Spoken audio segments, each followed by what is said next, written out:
Hindi nga nagpapatalo itong si Ina matapos siyang siraan nitong si Joanna. Napag-alaman niya na dinaya siya nitong si Joanna. Siya ang nagsabotahin nito para masiraan at maklose ang kanyang restaurant. Ngunit sa pangalawang pagkakataon, papatunayan niya sa buong mundo na malinis ang kanyang konsensya at ginawa ang pagluluto na may halong pagmamahal at talagang nasa ayos. Muli nga silang nagkatapatan sapagkat sumali sila sa isang show kung saan restaurant feud at ang mananalo ay magkakaroon ng malaking halaga ng pera.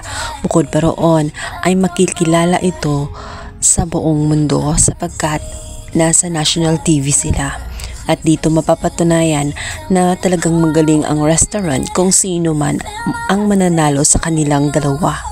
Kampante si Joanna na siya ang mananalo, ngunit sa pagsimula pa lamang ng laban ay nagsimula ng mandaya ang kanyang team. Dinidistract nga nila ang mga tauhan nitong si Ina, kaya naman isa dito ay umuwi na nga. Subalit hindi sumuko itong si Ina, patuloy silang lumaban.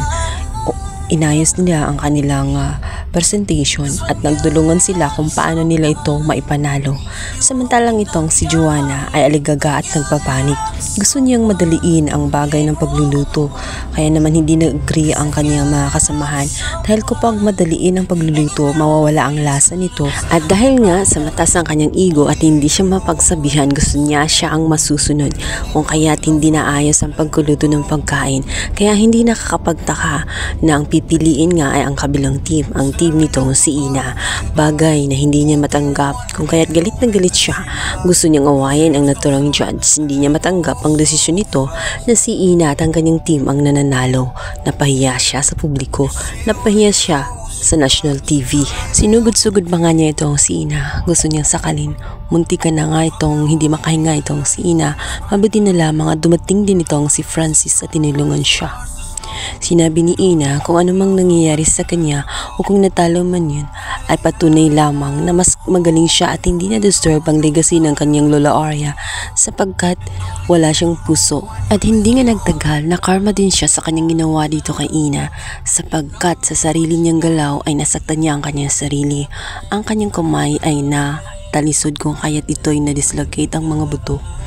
O kaya't magiging dahilan kung bakit hindi mo na siya pansamantalang makapagtrabaho lalo sa De La Costa Food and Company. Iasa niya ngayon dito kay Charlie kung saan isa ding gahaman at naghahantay lamang ng tiyempo para makatake over sa naturang kumpanya. Sinasamantala nga ni Charlie ang pagkawala nga nitong si Joanna. Oras na makuha niya ang lahat-lahat ng kanyang hinahangad sapagkat kung hindi naman dahil sa kanya, hindi mawala itong si Lola Aurea at hindi mapamamunuan nitong si Joanna ang naturang kumpanya. Kung kaya't pagkakataon na maniningil na siya sa kanyang nagawa. Sa kabilang banda, nabawi ni Ina ang kanyang mga customer.